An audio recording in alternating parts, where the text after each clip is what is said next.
According to August investor presentation, the company had a target of 15,000 distribution points by the end of this year. Things have changed a lot over the months. Rupert facility is ramping up, the company is expanding in the US, and we are approaching November. Could they finally achieve the target?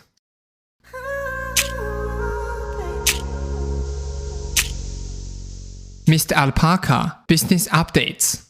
By October, the company have only about 1,060 stores distributing VGFC products. According to previous records, each store translates into around 4 distribution points, so we should have around 4,240 points by October, less than 1/3 of the target. We contacted investor relations asking about their current production capacity and if their target could still be reached. Here is their answer. Basically, they won't provide anything more than what is available via news release. But actually there are some hints. If you compare September with August presentation, they have removed the target. This implies more likely than not, they can't reach the target this year. That's why they have lowered the bar of expectation. There are 3 main reasons behind this. First, production capacity. Rupert will only ramp up to 40% of capacity by the end of this year.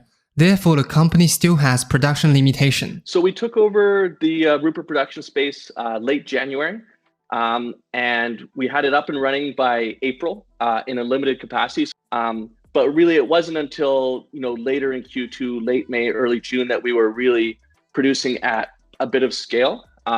So currently, we're producing 13,000 pounds a day of product, ramping up to around 40,000 pounds of product per day by the end of this year.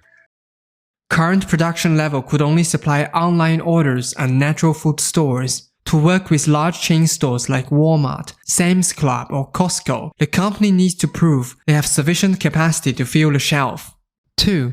Distribution strategy. From branding and marketing points of view, it is also better to start with natural food stores like Whole Foods, as it is generally perceived as a place for better quality and healthier ingredients. I think it's hard if you start in Target and Walmart and Sam's Club, and then you try to go, not backwards, but then you try to go into Whole Foods. So we're kind of starting in natural Whole Foods, like kind of where I think our ideal customer is. They're a bit less price sensitive. They're looking for unique, different products. And then once you're well established in that natural, they kind of call it the natural channel, you can kind of move into the big box stores and the volume stores. From what I hear, it's challenging to do it the other way, because all of a sudden Whole Foods is like, where else are you? Oh, we're at Target and Walmart and widely available everywhere for much cheaper than you're going to sell it for.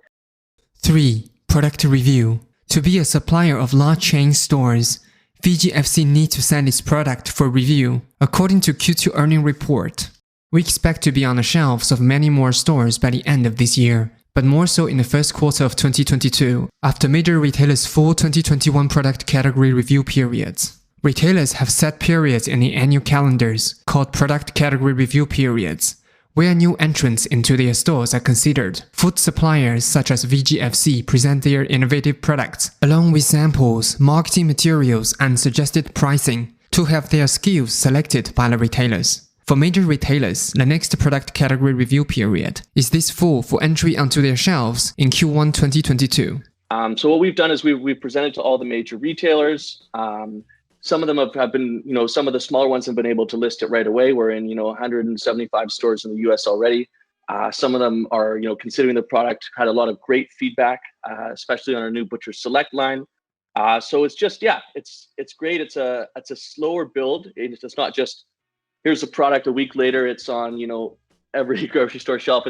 The company has already presented their products to some large chain stores this month. And with all the e-commerce sales and existing store statistics, it will be very convincing for a sourcing manager to make easy decisions. The growth of distribution point is not linear. The number could be doubled or tripled easily as soon as they reach agreement with one of the major chain stores. Here is the store counts for major chain stores in US. Olenka Slosky is the investor relations coordinator at Edge Communication Group. VGFC has been working with Edge on investor communications for several years. I came across one of her comments saying Q3 financials will be released next month, around 19th of November, and will provide more information about retail distribution. Can't wait for more exciting news.